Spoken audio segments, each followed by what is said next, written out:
This is Hannibal here from thehannibaltv.com. Valentine's Day 2023, and we have lost one of the all time greats, especially as far as minds for wrestling, but one of the all time great promoters, 100%. And he was a very successful wrestler as well. There's no doubt that if he didn't own the territory, he would have probably traveled around a lot more than he did, but he was doing better making money for himself. But Jarrett, who did an over 4 hour interview with me, probably around 2019, I believe it was. And he was the main reason I went out to Tennessee for that interview trip. But I also interviewed Sid, who I'm interviewing again here soon, Dutch Mantel, Kamala on that trip, and a bunch of others. But I really enjoyed my time with Jarrett, where he invited me to his home, where I pretty much hung out with him for the day because he did take several breaks during that interview. And also, he was working on a business venture at the time with Scott Hall that was going to be like a wrestling reality series that I guess never ended up coming off the ground. But him and Scott Hall were very close. And I noticed X-Pac tweeted out, quote, "I love Jarrett. He believed in me. He's responsible for Marty and I becoming tag champs. I was also one of the first people he called to help start TNA. I'm very grateful to Jerry, and I'm very sad to know I'll never see him again. RIP," end quote. And Dark Side of the Ring, who, by the way, have personally told me that they've hired a lot of people based on interviews they've seen of them on my channel. They sent out a tweet saying, "RIP Jarrett, one of the greatest minds in wrestling. His impact on the business is undeniable, and his influence will continue to be felt as long as there are still fans willing to pay to see personal issues settled in the ring. Our deepest condolences to the family," end quote. That's interesting, paying to see personal issues settled in the ring. People don't pay to see that anymore, do they? They pay to see storytelling and acrobatics and WWE, the brand. They don't pay to see personal issues. WrestleMania and Royal Rumble had massive ticket sales before even one match was announced. But mind you, the house show business doesn't do great anymore. They hardly have any house shows. And overall, the TV live crowds aren't as good. Whereas Jarrett in the 70s and much of the 80s was drawing over 10,000 people every Monday night in Memphis alone, which is crazy to think about. And even in the early 90s, they could draw 2,000 to 3,000 once it had really died off.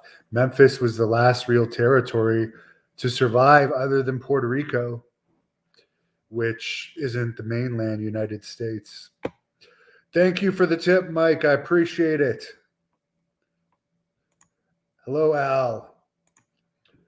But yeah, Jarrett is very nice. He was very offended at Bruce Pritchard making fun of him. The reason why Bruce Pritchard made fun of him, and I understand it, is because Jerry didn't give him respect when Vince McMahon brought him into WWE. He was very old school, and Bruce was new school. And Jerry had his own group of guys that he wanted to bring in, which I believe Jim Cornette was one of them.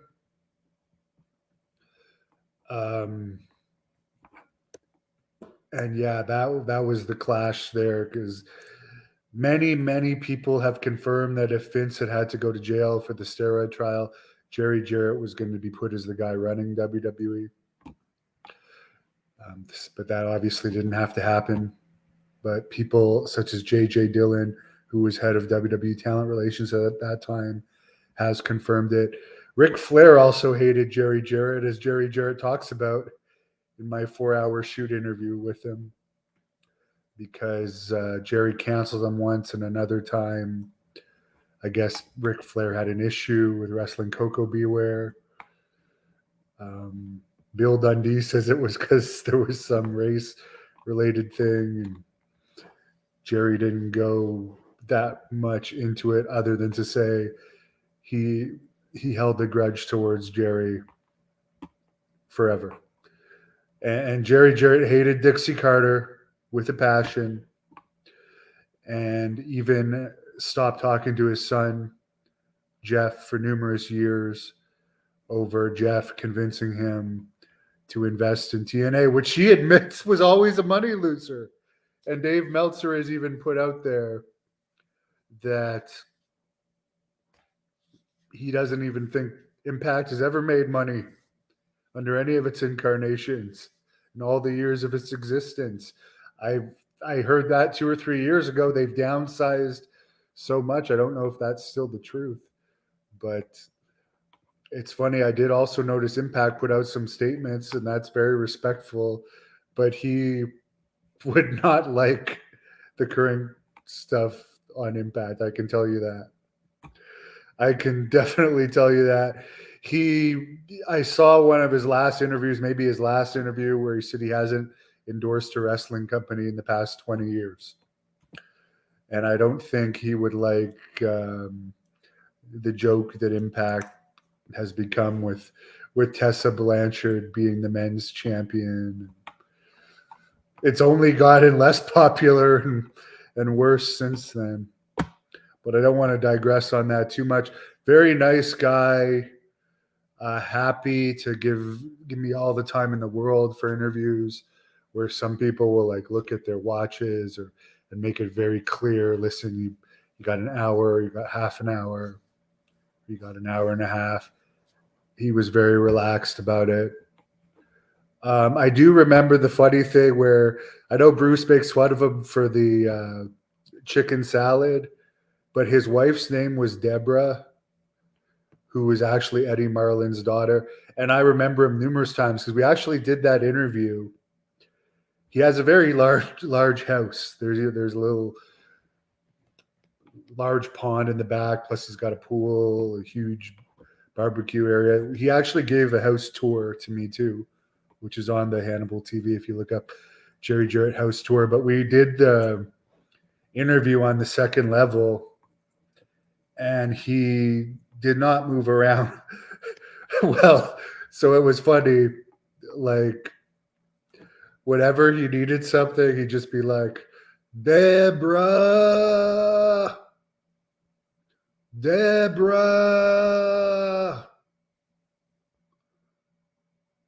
come get me some water, please.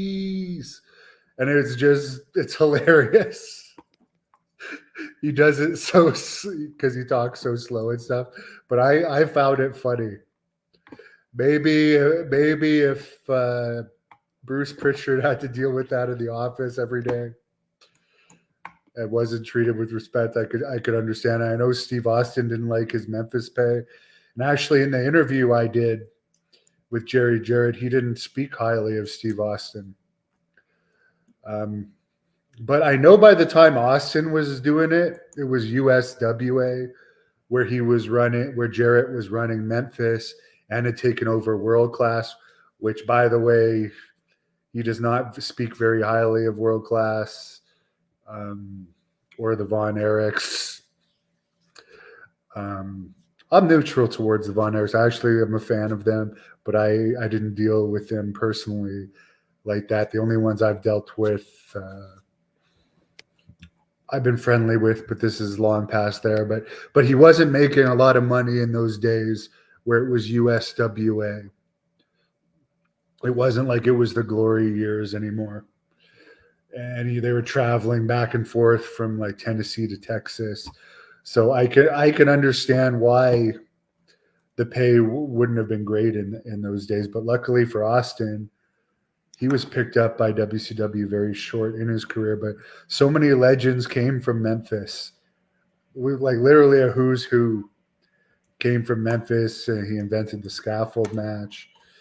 Just a great guy. I have nothing but the highest respect for him. Somebody saying good morning from the Philippines. Colonel Quayle says his dog is pockets. Jerry Jarrett had a dog too, at least when I was there. Yes, Tom. Vince has a great lawyer to deal with that steroid trial thing. Could only imagine how much that costs. Somebody says where Jerry shows his living room. It says this is where he watched football. Yeah. I think in the full interview I put his house tour at the end. But at the time I had filmed that as like a live video. But yeah, it was cool. He's really nice. And apparently Jeff Jarrett doesn't like me because of the interview I did with Jerry Jarrett. That's what I was told. It may have been by David Penzer or somebody, because I had asked to do an interview with Jeff Jarrett. And I had done several short ones with him before this. And I didn't seem to have any problem, but apparently Jeff didn't like how his father talked about him in my interview, and he held it against me. I don't have control over what people say, and Jerry's done 2 or 3 audio interviews with me, and then the 4-hour one. And the last time I talked to Jerry, he talked to me and never brought anything negative up. Mike, yes, I wouldn't be opposed to another Greg Valentine's interview. No Gimmicks guy, Jack Kilby, host of the Great North Wrestling Podcast. It's great to see Jerry on the Ric Flair's final match pay-per-view last year. I have to say, I never saw the pay-per-view. I think I saw the match on YouTube after. But I will have to admit, I don't remember the match. So it couldn't have been that good. Al says Jarrett would have been the head of the WWE if that had happened. Somebody says R.I.P. Jerry Jarrett. It's funny. I had heard that news, and then somebody sent me a picture while I was working out tonight at the gym, and it was like of a link for Abdullah the Butcher. And when I first saw it, I actually thought it was Abdullah the Butcher had passed too, just because I had the death in my eye. And I'm like, I was almost like yes, because I would have been happy about that. But no, it was just some article on him being on Dark Side of the Ring. Speaking of the Dark Side of the Ring, people, because he's one of the rumored topics for the season, the next season. Steven says kudos to WWE for remembering Jerry Jarrett. And actually, Abdullah has outlived Jerry Jarrett. He's 82 now. Billy Graham is 79, fighting for his life these days, but he's outlived a lot of people, including Lanny Poffo, who worked for Jerry Jarrett. Do I have a favorite AWA match? The one where I think it was in Illinois or Indiana, where the Road Warriors get attacked by the fans after beating up Kurt Hennig. Mike D, yes, Sean Waltman has had a lot of names. Seemed like a nice guy when I met him. Yes, Warrior and Sting got their start with Jarrett, and Hulk Hogan had success there. And Billy Graham, actually, for a while, they made their own world title in Memphis, and Billy Graham was the former champion that they brought in to have Jerry Lawler beat. The Oz Walter, yeah, I don't worry about that. It's that whole situation was just a nightmare. But I will bring up one funny thing. Someone's making a joke. They might ask me to be one of Abdullah's pallbearers with how fat he is. You'd need a bunch. But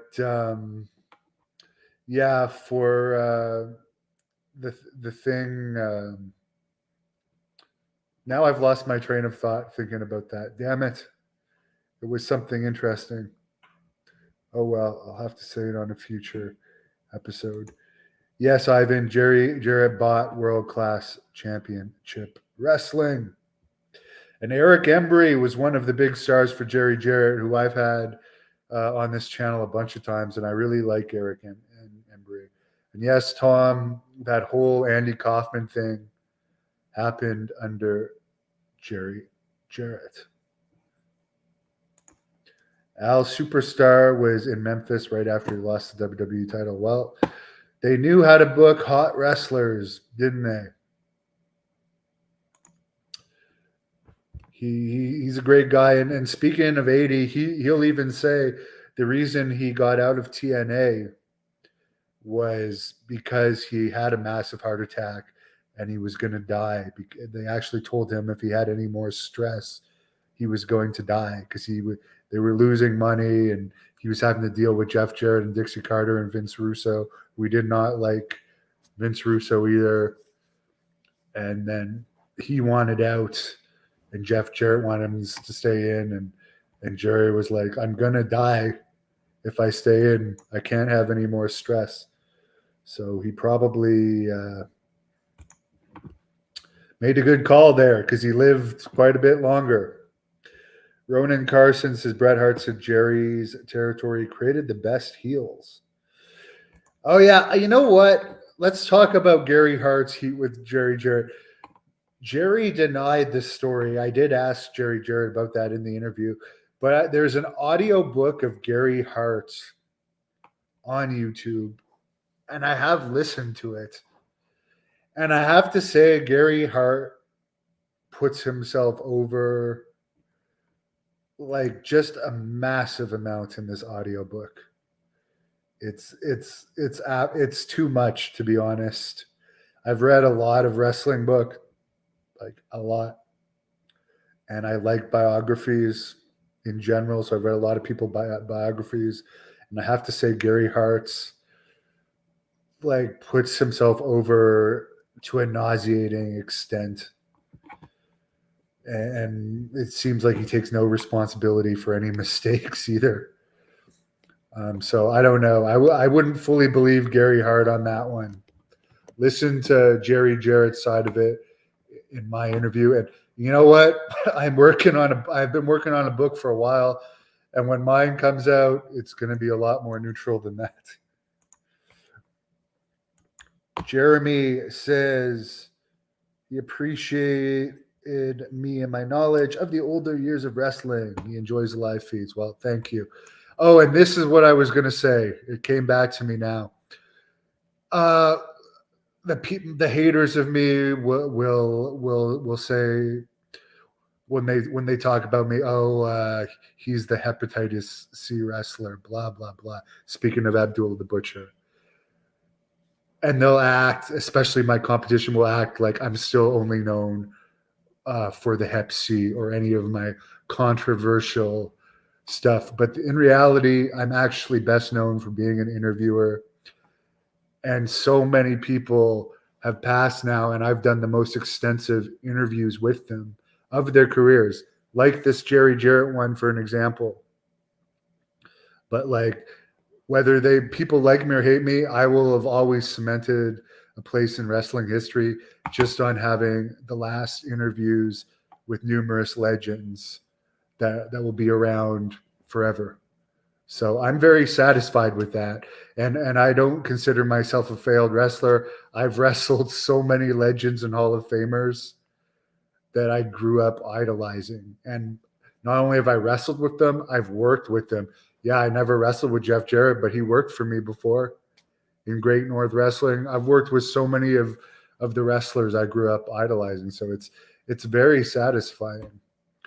Sometimes your initial goals aren't always your destiny, but you can be very satisfied with what your destiny is. And I think that's Billy Jack Haynes calling me. Yes, it is. Better take this. Hello. Hey, how's it going? Thank you for watching the Hannibal TV. Please like